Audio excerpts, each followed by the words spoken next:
신약성경 128면 누가복음 19장 28절에서 44절입니다. 저와 번갈아 교독하고 마지막 절은 함께 읽도록 하겠습니다. 예수께서 이 말씀을 하시고 예루살렘을 향하여 앞서서 가시더라. 감람원이라 불리는 산 쪽에 있는 벳바게와 베다니에 가까이 가셨을 때에 제자 중 둘을 보내시며 이르시되 너희는 맞은편 마을로 가라. 그리로 들어가면 아직 아무도 타보지 않은 나귀 새끼가 매어 있는 것을 보리니 풀어 끌고 오라. 만일 누가 너희에게 어찌하여 푸느냐 묻거든 말하기를 주가 쓰시겠다 하라 하시매 보내심을 받은 자들이 가서 그 말씀대로 만난지라. 나귀 새끼를 풀 때에 그 임자들이 이르되 어찌하여 나귀 새끼를 푸느냐 대답하되 주께서 쓰시겠다 하고 그것을 예수께로 끌고 와서 자기들의 겉옷을 나귀 새끼 위에 걸쳐 놓고 예수를 태우니 가실 때 그들이 자기의 겉옷을 길에 펴더라. 이미 감난산 내리막길에 가까이 오심에 제자의 온 무리가 자기들이 본 바 모든 능한 일로 인하여 기뻐하며 큰 소리로 하나님을 찬양하여 이르되 찬송하리로다 주의 이름으로 오시는 왕이여 하늘에는 평화요 가장 높은 곳에는 영광이로다 하니 무리 중 어떤 바리새인들이 말하되 선생이여 당신의 제자들을 책망하소서 하거늘 대답하여 이르시되 내가 너에게 말하노니 만일 이 사람이 침묵하면 돌들이 소리 지르리라 하시니라. 가까이 오사 성을 보시고 우시며 이르시되 너도 오늘 평화에 관한 일을 알았더라면 좋을 뻔하였거니와 지금 내 눈에 숨겨졌도다. 날이 이를지라 내 원수들이 토둔을 쌓고 너를 둘러 사면으로 가두고 함께 읽겠습니다. 또 너와 및 그 가운데 있는 내 자식들을 땅에 메어 치며 돌 하나도 돌 위에 남기지 아니하리니 이는 내가 보살핌 받는 날을 알지 못함을 인함이니라 하시니라. 아멘. 지난 설교를 정리하고 오늘 본문으로 들어가도록 하겠습니다. 달란트의 비유와 한 문화의 비유는 비유의 대상과 비유의 목적이 다르지만 같은 결론의 비유라 하겠습니다. 그것은 하나님이 우리에게 주신 것을 어떻게 여길까의 문제입니다. 즉 내게 주신 것을 남과 비교하며 하찮게 여길 것인가 또는 맡기신 사명을 사소하게 여길 것인가입니다. 우리가 하나님이 주신 것을 어떻게 여기냐에 따라 우리의 인생의 결과는 천양지차로 달라질 것입니다. 그러나 분명한 것은 우리의 수고에 주님은 반드시 칭찬과 보상을 해주실 것입니다. 그러므로 우리가 가장 중요하게 여겨야 할 것은 주어진 것은 시작점에 불과하고 그것을 우리가 어떻게 장사했는지가 중요하다는 겁니다. 지난주 이 부분에 대한 설명이 부족한 것 같아 예를 들어 좀 더 설명하도록 하겠습니다. 하나님이 숫자적 부흥을 기준으로 사람의 일을 평가하진 않지만 저는 여러분의 이해를 돕기 위해 숫자로 설명하는 것이니 오해하지 마시기 부탁드립니다. 마치 숫자적 부흥을 하지 못하면 실패한 사역으로 생각하실까 봐 미리 말씀드리는 겁니다. 5만 명 교회에 담임을 하게 되면 시작점이 5만 명이고 10만 명이 되었을 때 2배의 성과를 낸 것입니다. 만약 10명 성도의 교회에 담임을 하게 되면 시작점이 10명이고 20명이 되었을 때 2배의 성과를 낸 것이기에 성도 수 10만 명으로 키운 목사님과 20명으로 키운 목사님에게 동일한 주님의 칭찬과 보상이 따르게 될 것입니다.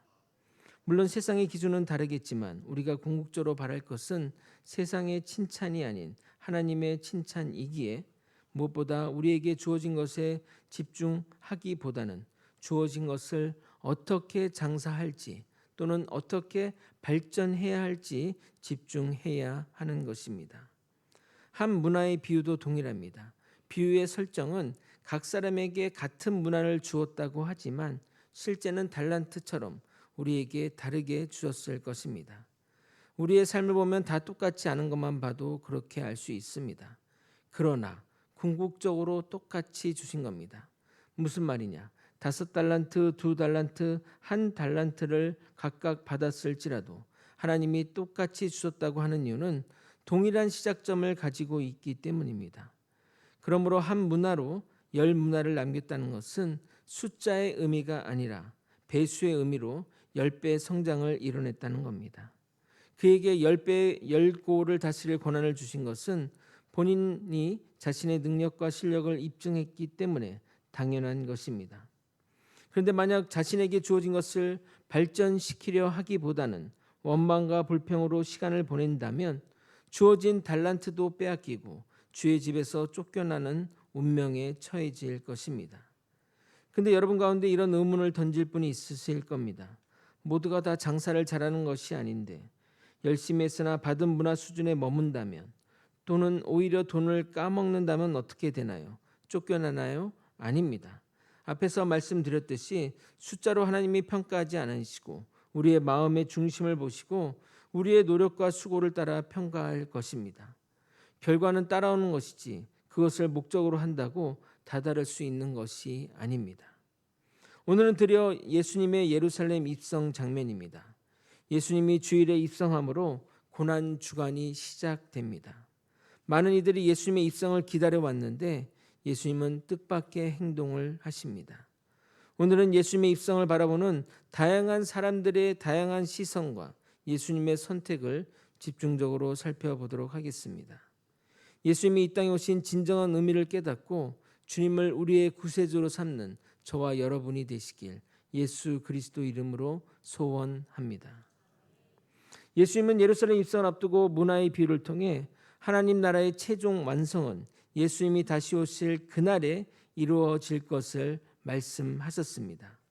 물론 그곳에 모인 자들이 얼마나 주님의 뜻을 깨달았는지는 모르겠지만 말입니다. 예수님은 이에 지체하지 않고 예루살렘으로 나아갑니다. 여기 앞서서 나가신다는 표현은 예수님의 결연한 의지를 나타낸 것이라 하겠습니다. 28절 읽겠습니다. 예수께서 이 말씀을 하시고 예루살렘을 향하여 앞서서 가시더라. 예수님은 항상 그러하셨듯이 말이 아닌 행동으로 보여주시는 모습입니다. 그런데 주님이 가시는 예루살렘 길이 어떤 길입니까? 주의 대적들이 호시탐탐 주의 목숨을 노리는 곳이며 고난과 능욕과 죽음이 기다리는 곳 아닙니까? 몰랐어도 주저주저하며 나아갈 것인데 알면서도 앞서서 나아간다는 것은 주님의 결의가 얼마나 강력한지를 나타내 보이는 것이라 하겠습니다. 예수님은 아버지 하나님의 구속 계획을 이루고자 지체하지 않고 나아가신 것입니다. 근데 예루살렘 성으로 바로 입성하지 않으시고 맞은편 벳바게와 베다니 지역으로 가십니다. 이 지역은 성경을 잘 읽으신 분은 어딘지 잘 아실 것인데 바로 마리아 마르다 자매와 동생 나사로가 사는 곳으로 예수님이 예루살렘에 오실 때 항상 들렸던 곳입니다. 고난 주간 또한 예수님이 예루살렘에서 사역하고 저녁이 되면 다시 이곳으로 돌아왔기 때문에 군대로 따지면 헤드쿼터, 본부와도 같은 곳입니다. 성지 순례를 가면 꼭 이곳에 가는데 예수님이 이곳 감람산에서 승천하셨기에 예수님이 승천한 것으로 추정되는 그 자리에 예수 승천 기념교회가 있고 조금 이따 살펴볼 예수님이 예루살렘 성전을 보며 눈물을 흘렸다고 해서 그 추정되는 장소에 예수 눈물 교회가 있습니다. 예수 눈물 교회 창문을 통해 예루살렘 성전이 보이는데 지금은 그곳에 이슬람 성전이 있지만 당시를 생각하며 바라보면 괜한 상념에 젖기도 합니다. 그런데 예수님은 제자들에게 이상한 요청을 하십니다. 30절을 여러분이 한번 읽어보도록 하겠습니다. 시작. 이르시되 너희는 맞은편 마을로 가라. 그리로 들어가면 아직 아무도 타보지 않은 나귀 새끼가 매어 있는 것을 보리니 풀어 끌고 오라. 나귀 새끼가 매어 있는 것을 아시는 것도 놀라운 일인데 더 놀라운 것은 분명 나귀 새끼의 주인이 있을 것인데 그것을 가져오라는 겁니다. 다른 가축과 달리 나귀는 운송수단으로 쓰이기 때문에 집안의 키움으로 누군가 나귀를 끌고 가자 한다면 주인의 제지를 받을 것입니다. 그래서 예수님은 이어서 이렇게 말씀하십니다. 31절입니다. 만일 누가 너에게 어찌하여 푸느냐 묻거든 말하기를 주가 쓰시겠다 하라 하시매. 이것은 예수님의 강권함으로 주인에게서 나귀를 탈취한 것이 아니라 예수님이 예루살렘 입성을 앞두고 미리 준비하신 것입니다. 나중에 유월절 식사 장소도 예루살렘에 예비해 놓으신 것처럼 예수님은 바쁘신 와중에도 당신 구속사역에 필요한 것들을 스스로 준비하셨던 겁니다. 우리도 이처럼 예수님처럼 주의 일에 준비된 자가 되길 소망합니다. 사랑하는 거제 소망교회 성도 여러분 중에 나귀를 타보신 분이 있으실까요? 나귀는 말보다 작아 성인 어른 한 명이 간신히 탈 수준인데 새끼 나귀는 어떠할까요? 그림에서 보듯이 성인 남성이 나귀 새끼를 탄다고 하면 동물 학대로 신고받을 수준입니다. 왜 예수님은 나귀도 아닌 나귀 새끼를 탄다고 하는 것일까요? 첫 번째 이유는 메시아 예언의 성취 때문입니다. 스가랴 선지자는 메시아가 전쟁의 왕으로 오시는 것이 아니라 공의의 평화의 왕으로 오실 것을 예언하였습니다. 스가랴 9장 9절에서 10절입니다. 한번 찾아볼까요? 기억하십니까? 순서가 호요에라, 오바요미, 나하박국스, 학계, 슥 말하죠. 말라기 앞에 있는 게 바로 스가랴입니다. 슥, 거기 한번 찾아보겠습니다.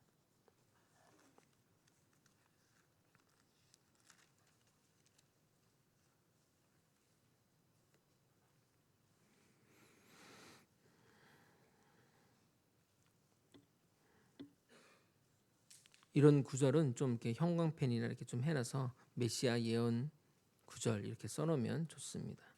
함께 읽겠습니다. 시작. 시온에 따라 크게 기뻐할지어다. 살렘에 따라 즐거이 부를지어다. 보라, 내 왕이 내게 임하시나니 그는 공의로우시며 구원을 베푸시며 겸손하여서 나귀를 타시나니 나귀의 작은 것 곧 나귀 새끼니라. 내가 에브라임의 병거와 예루살렘의 말을 끊겠고 전쟁하는 활도 끊으리니 그가 이방 사람에게 화평을 전할 것이요 그의 통치는 바다에서 바다까지 이르고 유브라데 강에서 땅 끝까지 이르리라. 이 장면은 바로 왕이 그 성에 입성하는 장면을 묘사한 장면입니다. 우리는 이 예언서에서 메시아가 예루살렘에 새끼 나귀를 타고 오는 것을 중요하게 봐야겠지만 그 왕이 이 땅에 와서 무슨 일을 할 것에 더 주목해서 보아야 할 것입니다. 그는 화평의 왕으로 오셨습니다. 그러나 당시 이스라엘 사람들은 자신들을 로마의 압제에서 해방시켜줄 군사적 왕을 기대했으니 이러한 명백한 메시아 예언에도 불구하고 자기 중심적으로 말씀을 이해했다고 밖에 볼 수 없는 겁니다. 그런데 왜 예수님은 아무도 타지 않는 볼품없는 새끼 나귀를 타고 입성하시는 것일까요? 차라리 걸어오면 더 나을 것 같은데 말입니다. 당시 문화적 배경으로 사람들의 환영을 타며 말을 타고 성문에 들어온다는 것은 그 사람의 신분이 왕임을 나타내는 것입니다.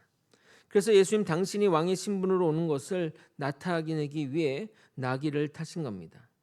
그런데 예수님은 전쟁의 승리자로 오시는 것이 아니기에 말이 아닌 나귀를 타신 겁니다. 그러나 이 새끼 나귀를 타고 오시는 모습은 또 다른 정치적 의도가 있습니다. 아마 헤롯과 총독 그리고 세속적인 종교 지도자들은 예수님의 예루살렘 입성을 긴장과 걱정 어린 시선으로 바라보았을 것입니다. 예수님의 예루살렘 입성을 시작으로 시위가 격해지거나 로마 정부를 향한 공격이 가해질 수 있다고 판단되었기 때문입니다. 그러면 자신들의 자리 또한 위협받기에 헤롯 왕과 세속 정치인들은 예의주시했던 겁니다. 그러나 볼품없는 예수님의 모습에 안도의 한심을 내쉬었을 겁니다. 아니 무슨 저런 인간이 무슨 수로 로마로부터 이스라엘을 구하겠어? 정말 볼품없군 하면서 말입니다. 그러나 그분의 정체를 알았던 제자들과 마을 사람들은 당시 가장 소중한 자신의 자산인 겉옷을 바닥에 깔면서 예수님의 왕되심과 왕의 예루살렘 입성을 열렬히 환영했던 것입니다. 누가복음 19장 35절 36절입니다. 그것을 예수께로 끌고 와서 자기들의 겉옷을 나귀 새끼 위에 걸쳐놓고 예수를 태우니 갔을 때에 그들이 자기의 겉옷을 길에 펴더라. 누가복음에는 생략되었지만 사람들은 왕을 상징하는 종려나무 가지를 흔들었다고 다른 복음서에 기록되어 있고 당시 예루살렘에는 유월절 절기를 지키러 온 순례자들도 있었기에 호기심 반 궁금증 반으로 나와 예루살렘의 입성을 축하했다고 말하고 있습니다. 그러나 너무나 초라한 예수님의 입성에 그들 모두는 고개를 갸웃거렸을 것입니다. 보통 왕이라면 그 부하 신하들이 쫙 대오하면서 이런 모습을 상상해야 되는데 초라한 나귀 새끼를 타고 오는 모습을 말입니다. 예수님의 마지막 일주를 그린 영화나 드라마를 보면 예수님의 예루살렘 입성을 아주 성대하게 묘사하는데 실제는 아닐 것으로 여겨집니다. 일단 예수님이 새끼 나귀를 탄 모습이 영 아니기 때문입니다. 아마도 예수님의 발이 땅에 거의 닿지 않았나 싶고요. 나귀 새끼도 필사의 힘으로 움직였을 것입니다.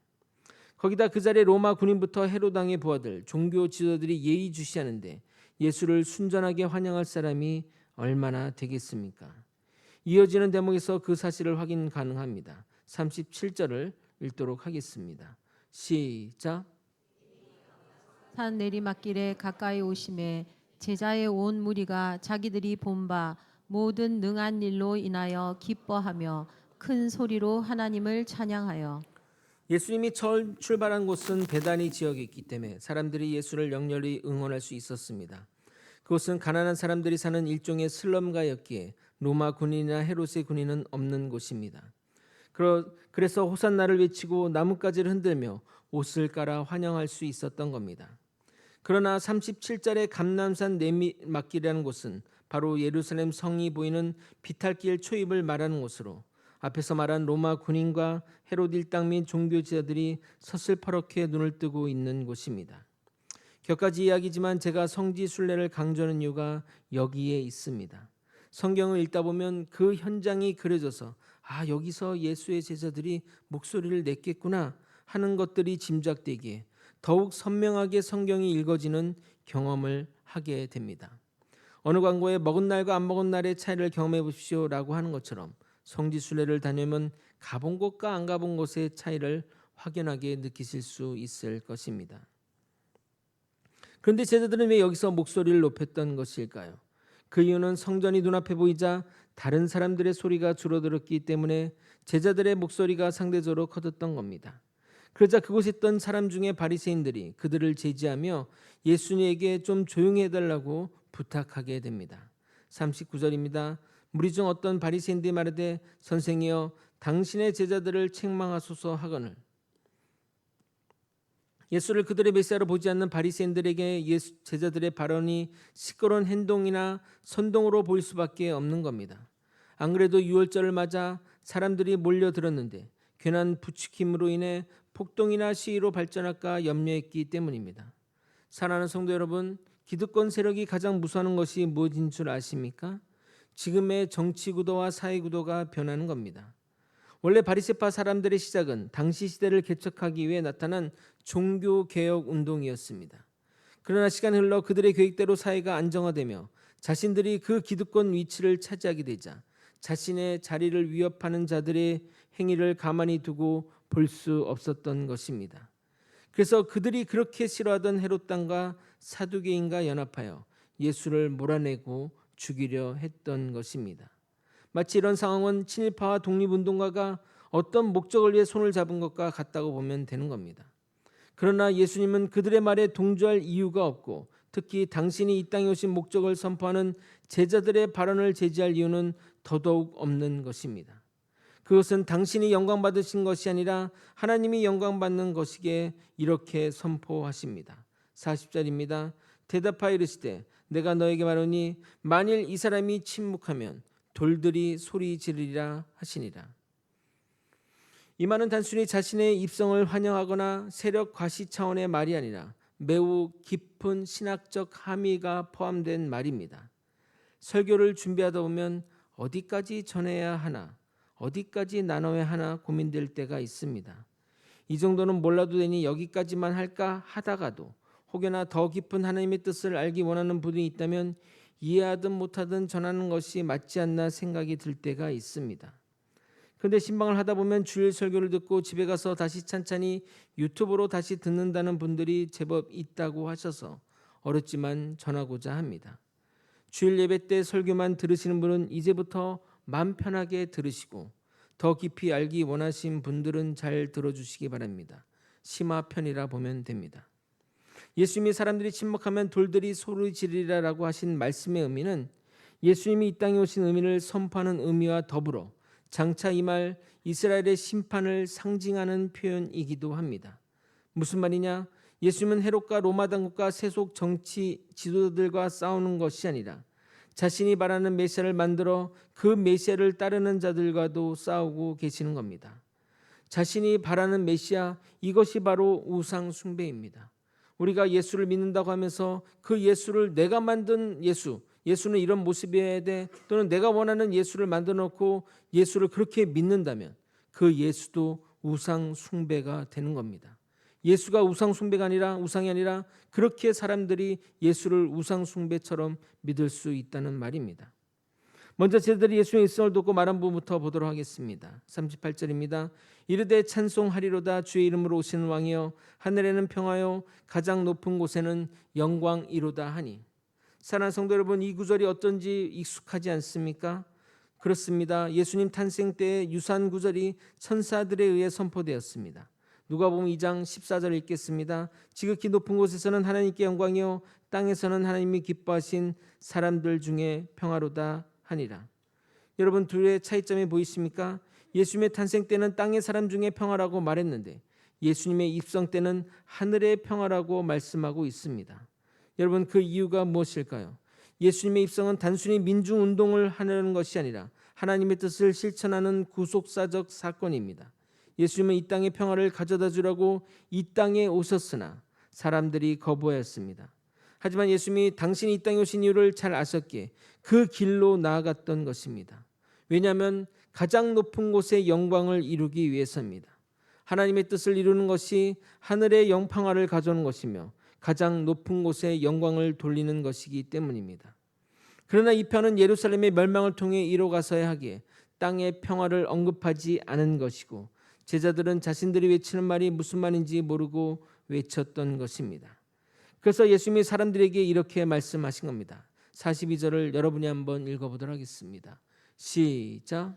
이르시되 너도 오늘 평화에 관한 일을 알았더라면 좋을 뻔하였거니와 지금 내 눈에 숨겨졌도다. 예수님이 말씀하시는 평화는 당신이 죽으셔서 이루시는 평화였습니다. 그러나 무리들은 예수를 왕으로 환호했지만 그 왕이 어떤 왕으로 어떤 목적으로 오신지 몰랐던 겁니다. 그들이 기대했던 것은 로마로부터 정적 해방이었지만 예수님은 십자가 죽음을 통해 죄와 사망을 이기실 왕이셨습니다. 그래서 예수님이 죽으시고 부활 승천하심으로 평화를 이루셨는데 그들은 여전히 자신의 욕망을 버리지 못하고 그런 왕을 찾아 헤맸던 것입니다. 그것이 눈에 숨겨져 있다고 표현한 것입니다. 다행히 제자들은 성령이 임하셔서 그들의 눈을 벗음으로써 참 예수를 깨닫게 되었지만 대부분 유대 사람은 계속해서 로마로부터의 해방을 원했던 것입니다. 결국 그들은 로마를 향해 무장 봉기를 일으켰고 비참한 최후를 맞이하게 됩니다. 그것이 바로 예수님이 예루살렘 성을 보면서 우신 이유인 것입니다. 성경에는 예수님이 눈물을 흘리는 장면이 총 3번 나옵니다. 이것은 예수님이 감정을 가지신 참 인간일시라는 증거입니다. 첫 번째 우신 장면은 나사로가 죽으셨을 때 우셨고, 두 번째는 예루살렘 성을 보고 우셨으며, 세 번째는 겟세마네 동산에서 기도하실 때 우셨습니다. 공생의 기간 동안 3번만 우셨겠냐마는 이 3번의 눈물의 의미가 다 다르기에 의미가 있습니다. 겟세마네 동산에서 기도하면서 우신 것은 삼위일체 하나님과의 분리하는 엄청난 죽음의 두려움에 우셨던 것이니 당신을 위한 울음이었던 것이고, 나사로 죽음 앞에 우신 것은 형제와 이웃을 위해 흘리신 눈물인 것입니다. 그럼 이번 눈물은 건물을 향해 우신 것이 아니라 하나님으로서 우신 겁니다. 무슨 말이냐? 하나님이신 예수님은 앞으로 예루살렘 성에 닥칠 일들을 아셨기에 그것을 보며 눈물을 흘리셨던 것입니다. 예수님의 말씀대로 이스라엘 운명은 비극적인 상황으로 이어지게 됩니다. 유대 역사가 요세푸스의 유대 전쟁사를 보게 되면 이스라엘 멸망에 관한 내용이 자세히 기록되어 있습니다. 그의 기록에 따르면 유대인 110만 명이 로마 군에 의해 죽었다고 기록되어 있고, 로마인 역사가 타키투스에 의하면 약 60만 명이 죽었다고 기록되어 있습니다. 당시 유대 인구수를 학자들은 80만 명 정도로 추산하니 요세푸스의 기록은 좀 과장된 것 같고, 타키투스 기록에 따르면 대략 이스라엘 인구의 3분의 2 이상이 죽었다고 보면 되겠습니다. 살아남은 자들도 포로로 끌려가 로마 곳곳으로 흩어졌고 그것이 디아스포라 유대를 형성하게 됩니다. 특히 로마군의 포위로 인해 오랫동안 예루살렘 성 안에 갇혀 있어서 성 내에서는 항복하자는 쪽과 결사하는 쪽 사이에 내전이 벌어졌고 그 결과 끝까지 항전하는 쪽이 승리함으로써 성 주위를 돌며 반대자를 십자가형에 처했다고 합니다. 한 번에 무려 1000명을 숙청하였다는 기록이 있으니 안가방 모두 지옥이 따로 없었을 것입니다. 결국 그 성은 함락되었고 그 당시를 그린 그림이 지금도 남아있을 정도입니다. 예루살렘 성을 함락한 티투스 장군의 개선문에는 성전 안에 있는 그 촛대 그림을 탈취해가는 그 사진 그림이 그려져 있을 정도입니다. 요세푸스의 기록에 의하면 예루살렘 성은 흔적도 없이 사라졌고 이스라엘 전 국토가 황폐화되어 사람들이 쟁기질로 농사를 해야 할 정도로 완전히 초토화되었다고 합니다. 이 일로 인해 유대인은 2000년 동안 나라 없이 떠돌아다니는 유랑 민족이 되었고 세계사의 질곡 가운데 많은 고난을 받아야 했습니다. 그 절정이 나치의 홀로코스트였고 그때 죽은 인원만 600만 명에 이르렀다고 합니다. 결국 그 일이 주변 나라들의 동정을 얻게 되어 연합군이 이스라엘을 도와 지금 지역에 나라를 다시 세우게 되었던 것입니다.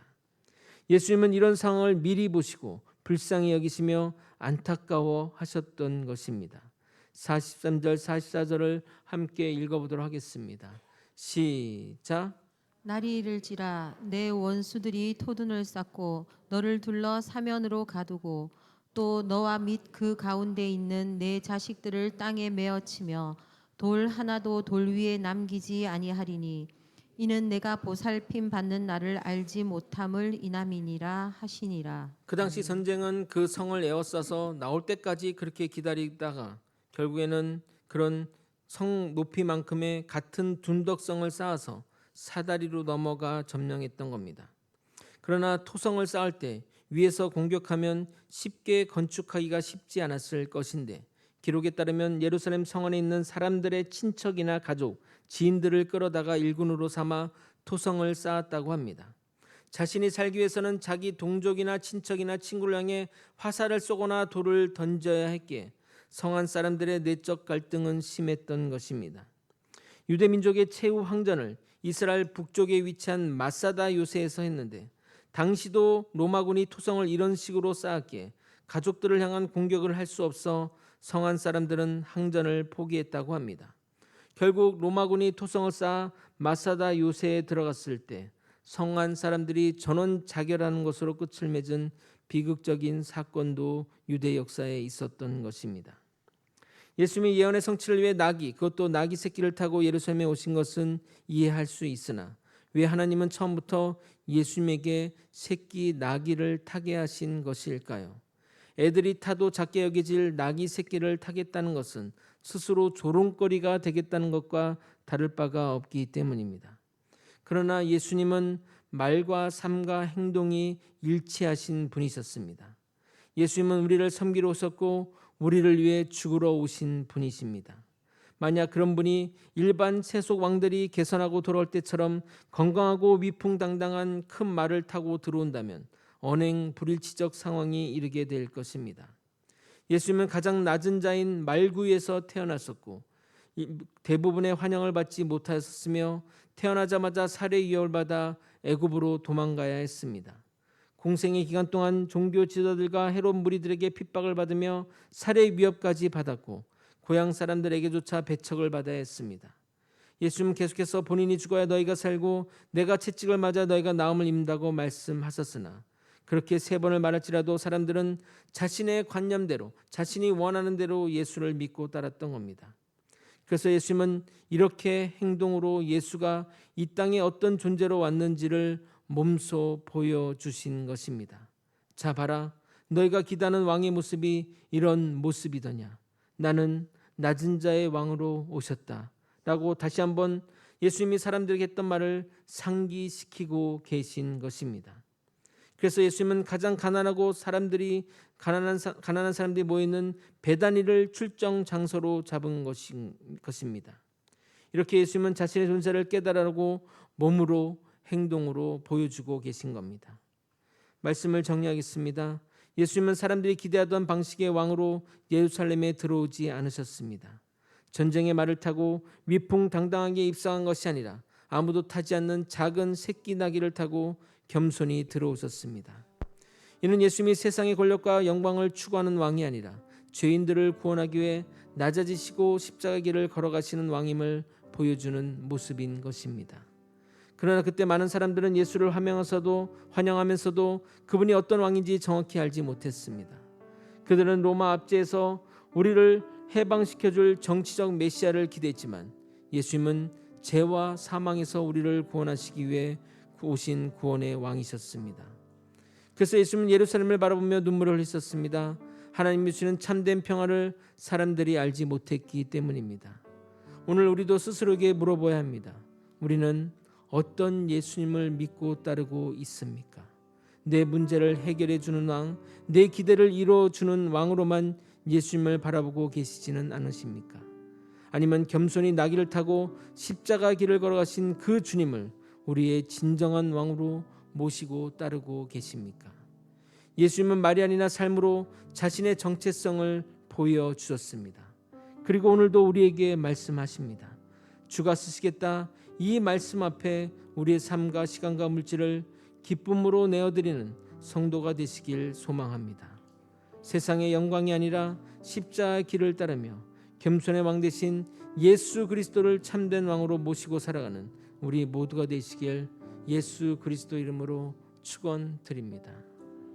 함께 찬양하고 기도의 자리로 나가도록 하겠습니다.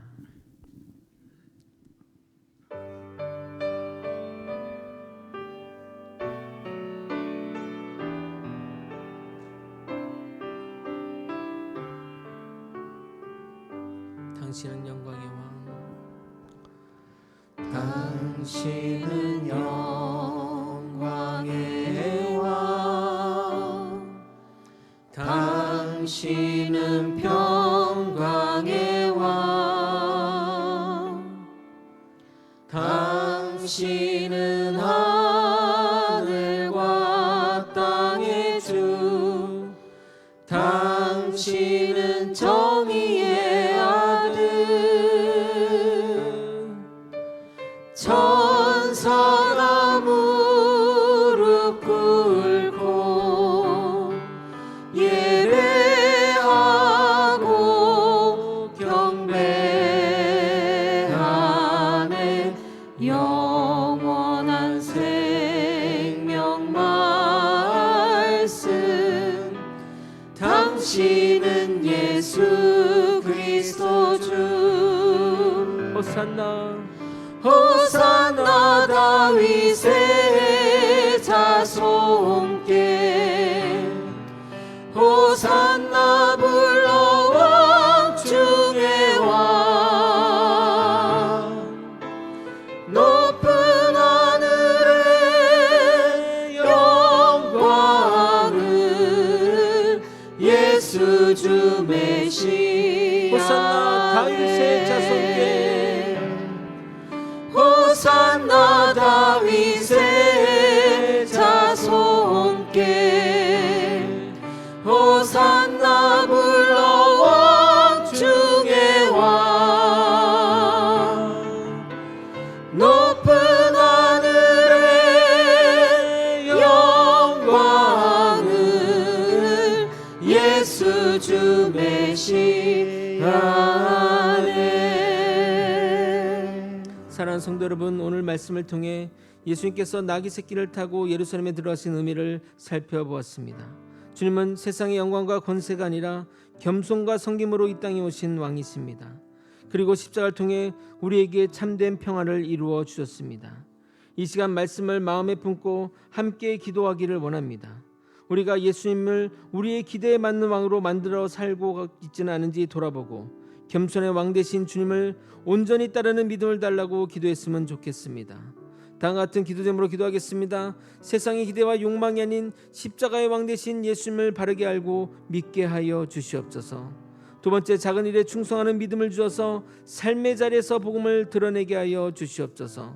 세 번째, 우리 교회가 세상의 영광이 아니라 십자가의 복음을 전하며 하나님의 나라를 세워가는 교회가 되게 하여 주시옵소서.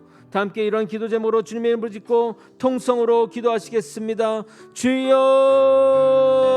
하나님 아버지, 그동안 우리는 내가 원하는 하나님을 병해놓고 그런 하나님을 믿고 따랐던 아버지 우리의 모습들을 회개합니다. 아버지, 하나님을 믿으면서도 여전히 세속적인 복을 강구했던 것이고 아버지, 죄와 사망에서 벗어나는 것은 당연한 것으로 여기며 은혜의 가치를 모르며 살았던 우리의 지난 날들을 용서해 주옵소서. 아버지, 내 현실의 문제가 해결되는 것만이 아버지 내 문제, 물질적인 문제, 삶의 문제, 병의 문제, 이런 것들만 고쳐주는 하나님을 간절히 소망했다니 아버지, 그것이 무속의 신과 무엇이 차이가 있겠습니까? 그러나 하나님 아버지는 우리에게 죄와 사망을 위해서 오셨고 우리의 그 영원한 생명의 문제를 그러셨는데 우리는 그것에 대한 감사한 것이 없이 아버지 정말 내 세속의 문제에만 매달려 살아왔던 우리들을 용서하여 주시옵소서. 아버지, 예수 그리스도가 이루신 것이 참된 평화이며 우리 삶의 평화인데 우리는 먹고 사는 것 문제가 해결돼야 평화이고 내 삶에 아무 일도 없어야 평화이고 아버지, 내가 아프지 않아야 평화라고 생각했던 지난 날들을 용서해 주옵소서. 아버지여, 주 예수 그리스도가 이 땅에 오신 의미를 다시 한번 되새기는 시간이 되게 되옵소서. 사순절의 시작을 주님의 입성으로 우리가 시작하는 아버지 이 뜻깊은 시간에 예수 그리스도를 더욱더 깊이 깨닫고 나아가는 아버지 우리가 되게 도와주옵소서. 아버지, 정말 우리 교회가 그런 교회가 되기를 소망합니다. 세속의 영광과 아버지 정말 그런 것이 아니라 십자가의 복음을 전하며 하나님 나라를 세워가는 교회가 되게 도와주옵소서. 무엇이 중요한지를 따르길 원하고 아버지 무엇이 하나님 영광이 되는지를 고민하며 모든 사역 가운데 하나님 영광이 드러날 수 있도록 이끌어 주시고 인도하여 주시옵소서. 우리 성도들 각자가 작은 일에 맡겨진 일에 충성을 다하여 삶의 자리에서 복음을 드러내는 삶을 살아가게 도와주옵소서. 다시 한번 예수 그리스도가 새끼 나귀를 타고 오신 그 의미를 깨닫고 겸손한 자리로, 낮아지는 자리로, 섬김의 자리로 나아가는 우리가 되게 도와주옵소서. 아버지, 정말 주 예수 그리스도를 믿는 것이 어떤 것인지 다시 한번 우리가 새로 생각하기 원합니다. 예수 그리스도를 믿는 것이 그냥 기껏 내 삶의 문제를 해결하고 어려울 때 문제 해결하고 그런 것으로만 아버지 치부했던 지난 날들을 용서해 주시고 아버지, 정말 죄와 사망이시는 그 하나님을 따르며 이 세상에 참된 평안을 가진 주님을 따르는 우리가 되게 도와주시옵소서. 우린 그동안 예수를 믿는다고 하면서 내 삶의 문제와 내 삶의 욕구를 해결하는 신으로 믿어왔던 것을 용서하여 주시옵소서. 그래서 물질적인 문제가 없어야, 건강에 문제가 없어야 그것이 참된 평화라고 여겨왔습니다. 그러나 주님은 우리가 죄와 사망에서 벗어나 진정한 하나님의 자녀가 되는 것이 참된 복이요 참된 평화라 말씀하십니다. 이제 그 예수 그리스도를 제대로 깨달아 주 예수 그리스도를 구주로 삼으며 살아가는 우리가 되게 도와주시옵소서. 아버지, 우리 교회가 세상의 영광을 쫓는 교회가 아니라 하나님 나라를 위해 십자가 복음을 들고 나아가는 아버지 우리가 되게 도와주시옵소서. 그러게 우리 성도들 모두 작은 일에 최선을 다하며 삶으로, 행동으로 그리스도의 복음을 전하는 우리가 될 수 있도록 역사하여 주시옵소서. 감사드리며 이제는 우리 구주 예수 그리스도의 은혜와 하나님 아버지의 크신 사랑과 성령 하나님의 감동감화 교통 역사하시는 귀한 은총이 주님이 이 땅에 오신 참된 의미를 깨달아 참된 주를 따라 나아가는 믿음의 성도님 머리 위에, 그 가정 위에, 그리고 거제 소망교회 위에 이제로부터 영원히 함께 있을지어다. 아멘.